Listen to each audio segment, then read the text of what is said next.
Bonjour, vous êtes sur Radio Mérignac. Je suis avec Yannick Bouteau, président du Parti radical de Gironde, du Parti radical de gauche de Gironde. Bonjour Yannick Bouteau. Bonjour Eric et puis bonjour à tous vos auditeurs. Alors, donc, hier, il y avait des élections européennes et Oui, le Rassemblement national est arrivé en tête avec 31,5% des voix en voyant 29 députés au Parlement européen. Dans la foulée, le président de la République a dissous l'Assemblée nationale. Alors, votre réaction à la dissolution de l'Assemblée nationale? oui, alors tout d'abord je voulais remercier déjà les électeurs dont les suffrages se sont portés sur Guillaume Lacroix et puis la liste Europe Territoire Écologie que l'on proposait. Et puis merci à vous de nous donner le micro pour commenter un petit peu ces élections et cette séquence. Effectivement, sur le score du RN, il est trop élevé. On note aussi l'abstention qui est toujours malheureusement trop élevée elle aussi. C'est dommage parce que du coup le fait d'envoyer des eurosceptiques, voire des personnes qui n'aiment pas l'Europe, représenter la France au Parlement européen, 29 députés, vous l'avez dit, c'est quand même toujours un peu problématique. C'est dommage parce que l'Europe fait beaucoup quand même dans le quotidien des gens et nous on proposait effectivement d'aller plus loin sur certaines choses, sur la santé, sur la défense, etc. et d'avoir une Europe qui fonctionne mieux parce qu'il ne faut pas non plus être euro-BA devant tout ce qui se passe en Europe, on peut faire mieux. Mais voilà, donc sur cette séquence, c'est un peu dommage. Sur la dissolution, c'est surtout la stupéfaction, moi, qui m'a habité, la stupéfaction, et puis la peur du gouffre, la peur du vide, parce que effectivement, la dissolution, bon, c'est quelque chose qui a été évoqué plusieurs fois au fil du mandat d'Emmanuel Macron. Ça ne s'est jamais matérialisé, et là, on y est dans ce qui est peut-être le moment le plus grave entre guillemets, le plus périlleux. On ne sait pas du tout sur quoi cela peut déboucher. Voilà, donc à la fois la stupéfaction et puis un petit peu la peur de l'après, la peur du gouffre, et de se dire aussi quel est le but véritablement de tout ça.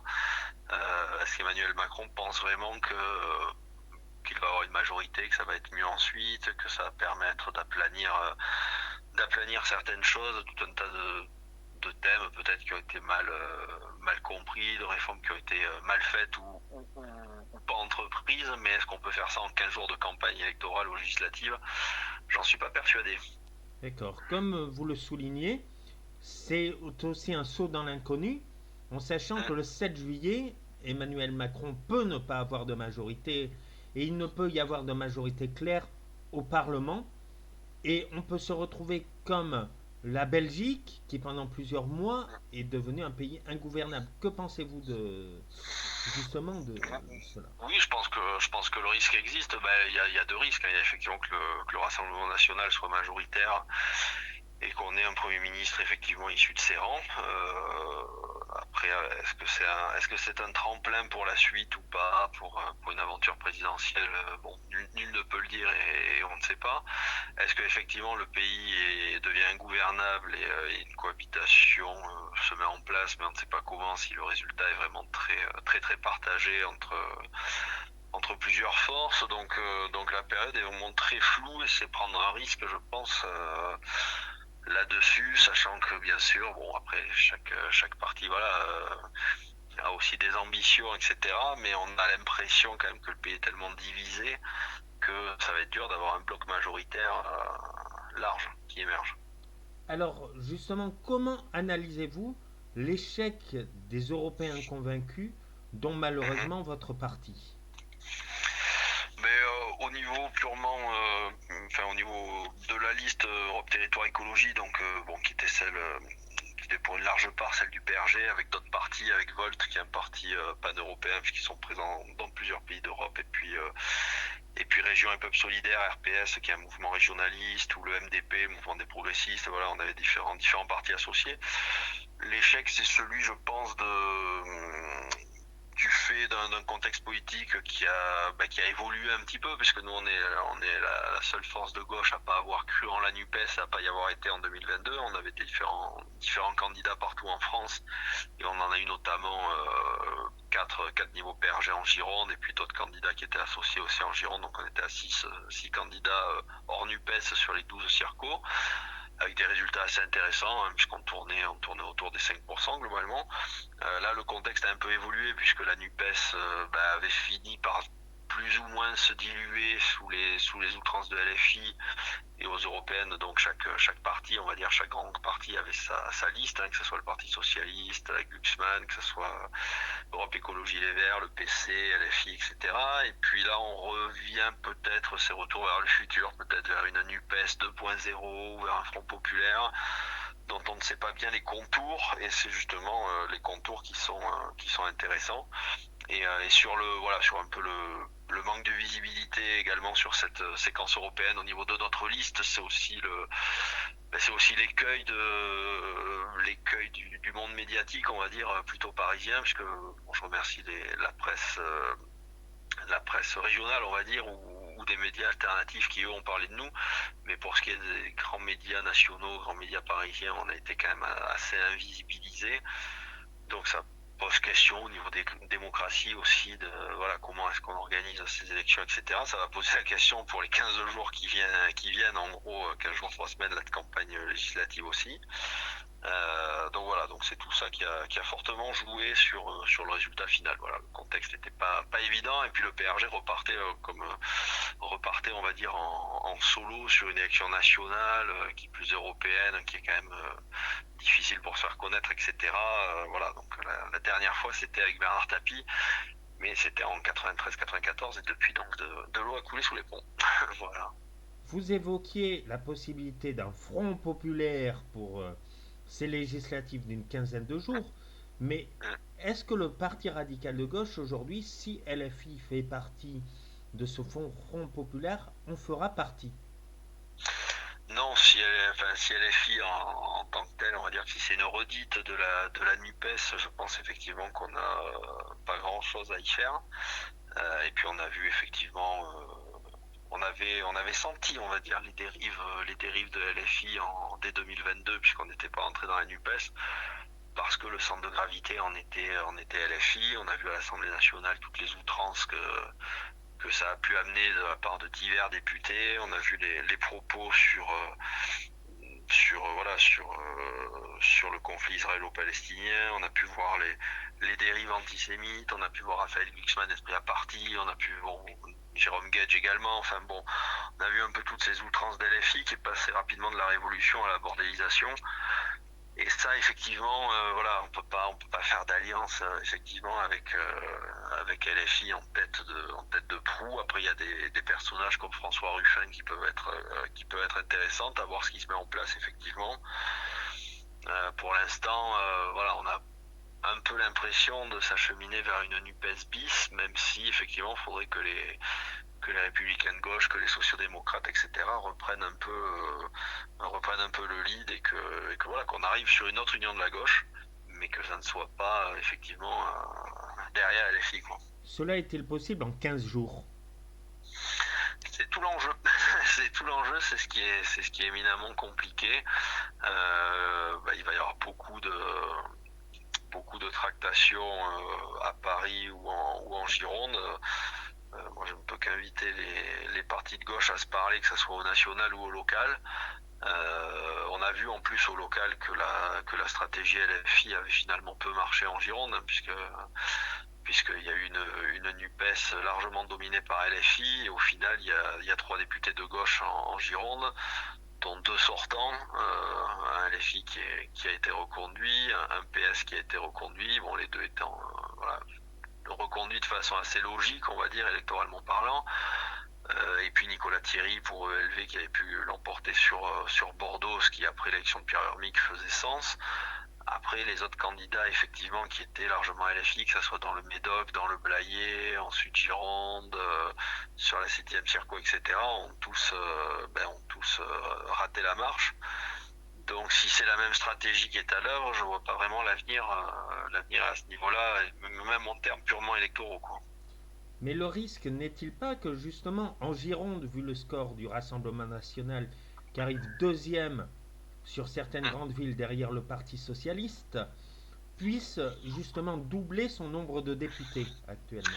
Si, le risque existe effectivement. Donc après, c'est la responsabilité des uns des autres voilà, de faire preuve d'intelligence et d'intelligence collective. Il faut que la gauche soit à la hauteur à la fois des enjeux et des attentes. Nous, au niveau du Parti radical de gauche, on a deux temps forts avec un comité exécutif ce soir qui va se réunir autour de notre président national Guillaume Lacroix, et puis également une réunion, voilà, de nos militants et élus en Gironde. Voilà, nous on va suivre tout cela avec intérêt, sans forcément rien s'interdire, mais en restant en cohérence avec nos valeurs républicaines, laïques, de centre-gauche. Voilà, donc on va regarder dans les prochains jours ce qui se fait, ce qu'il est possible de faire, s'il est possible de travailler avec les uns et les autres. Voilà, on est plutôt de bonne volonté et de bonne composition, mais il faut effectivement que tout le monde se mette autour de la table et discute un peu, quoi. Vous évoquiez tout à l'heure François Ruffin. Est-ce que comme lui, Oui. vous estimez que hier, le président de la République a joué les pompiers pyromanes? Oui, un petit peu, oui, oui, parce qu'effectivement, je trouve que la dissolution arrive en plus, alors peut-être sauf pour lui, mais dans un moment un peu curieux, pendant un Euro de football, juste avant les Jeux Olympiques. Enfin bon, quelle va être la situation au moment des Jeux Olympiques suite à cette dissolution? La France va recevoir pas mal d'athlètes, de délégations, etc. Donc il y a aussi un aspect en lien avec la sécurité de ces JO qui n'est pas négligeable. Est-ce qu'il y a eu bien des possibilités, des raisons de le faire peut-être avant? Il y a eu des élections législatives qui ont été compliquées quand même pour la majorité présidentielle. Il y a eu une réforme des retraites qui a été largement critiquée, même si ça a été fait de façon très désordonnée de la part de LFI, qui par ses amendements multiples a interdit tout débat. Mais voilà, il y avait une contestation réelle et les syndicats, eux, par contre, avaient joué un grand rôle là-dessus qui était tout à fait remarquable. Donc la dissolution, effectivement, ça arrive au moment le plus curieux, le plus bizarre, le moins opportun au final sûrement. Voilà, et quel est le but poursuivi par Emmanuel Macron derrière? Est-ce que c'est d'avoir une majorité, mais je ne vois pas trop comment. Il a déjà commencé à tendre la main un peu peut-être en faisant un arc républicain en affirmant ne pas mettre de candidat face à des sortants des Républicains ou du PS. Olivier Faure effectivement a répondu qu'il souhaitait pas cette main tendue. Donc la période est quand même très très curieuse. Éric Ciotti Et la stratégie. a dit aussi qu'il ne souhaitait pas faire d'alliance Oui, tout à avec fait. Renaissance. Pareil, oui, oui. Donc je m'interroge un peu sur le but. Alors après, à titre individuel, il est possible qu'il y ait peut-être quelques débauchages, quelques accords locaux, etc. Mais enfin, ça va pas représenter la majeure partie des circonscriptions. Donc effectivement, oui, c'est un peu la stratégie du pompier pyromane, hein, effectivement.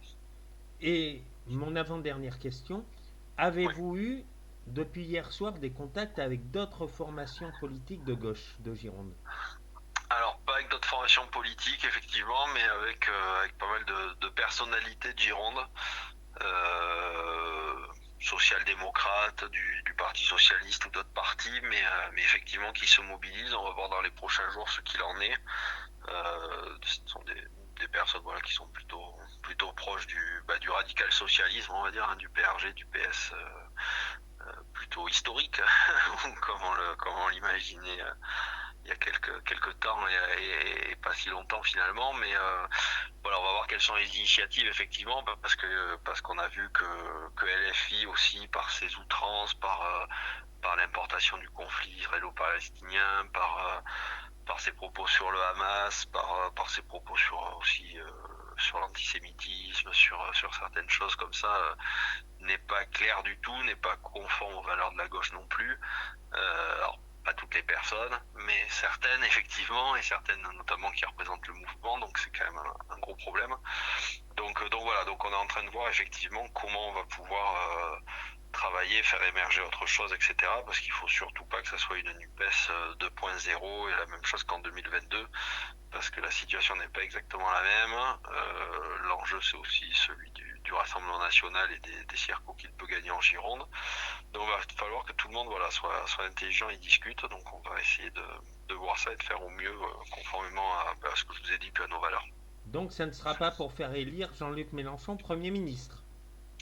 Non, voilà, et ça aussi c'est une question. Voilà, quelle est la stratégie qu'on met en œuvre, quel est le programme qu'on met en œuvre, quels sont les grands thèmes qu'on priorise et effectivement qui on défend effectivement, puisque à l'origine la NUPES c'était quand même pour ceux qui y étaient en étant plus modérés, mais le but était quand même de faire élire Jean-Luc Mélenchon Premier ministre, ce qui n'est pas l'alpha et l'oméga de notre engagement. Donc si on peut trouver effectivement autre chose et une autre façon de faire, sachant qu'il faut une union de la gauche, ça serait effectivement souhaitable et ça serait à travailler. Tout le monde a priori est pour, mais reste à voir comment on l'a fait et avec qui. Alors, là, ce sera vraiment mon avant-dernière question. Vous avez sur la circonscription un député, la France Insoumise. Pensez-vous Oui. qu'il est en mesure d'être réélu? Alors là, c'est dur à dire à l'heure actuelle. Il a effectivement été réélu en 2022 au deuxième tour. Il a espéré passer au premier. Est-ce que la situation a localement un peu évolué ou pas? Bon, il est quand même moins outrancier que certains de ses confrères, mais effectivement le jeu mené par LFI depuis 2022 voilà, n'est pas à mon sens à mettre à leur crédit, donc à voir aussi. On réfléchit effectivement aussi ce qu'on fera sur cette troisième circo de la Gironde, et puis quelles sont les alliances des uns des autres, qu'est-ce qui est priorisé, que ce soit au national ou au local. Il y a eu aussi pas mal de déceptions quand même au local, que ce soit du côté du PC ou du PS, du fait des tripatouillages parisiens sur les différentes circos. Donc il faudra voir ça. On va regarder de près effectivement. J'allais justement vous demander si vous seriez un nouveau candidat pour le Parti radical de gauche. Sur la troisième circo de la Gironde, effectivement, j'y réfléchis. c'est en réflexion, effectivement, mais c'est une possibilité. Effectivement, ça dépendra un peu de comment se passe la séquence proche, hein, puisque ça va être dans la semaine, hein, on va dire, que tout cela va se décanter. Donc à voir, mais c'est effectivement une possibilité. Ouais. On s'interdit rien à ce niveau-là, ou pour d'autres circos également, suivant comment les choses tournent. D'accord. Eh bien, je vous remercie, Yannick Bouteau, d'avoir répondu à nos questions. Merci beaucoup. Et on vous souhaite bonne chance pour cette élection qui arrive. Oui, mais merci beaucoup. On va voir effectivement. Je vous tiendrai au courant de la décision qui sera prise, et puis on va essayer effectivement d'incarner. Je pense qu'on a porté en 2022 une gauche un peu très républicaine, humaniste, laïque, etc., un peu à rebours de ce qu'a pu promouvoir LFI et de ce que ça a donné par la suite. Et je pense effectivement qu'il y a pas mal d'électeurs, de personnes du PS et d'ailleurs qui s'y reconnaissent. Donc faut voir comment effectivement cette sensibilité peut être représentée à gauche. Dans le cas d'une union de la gauche, ça peut se faire, et sinon de façon autonome suivant les circonstances. Donc c'est quelque chose qu'on garde à l'esprit. Donc on va voir ça dans les prochains jours. D'accord, merci Yannick Bouteau. Merci beaucoup, je vous remercie. Au revoir. Au revoir.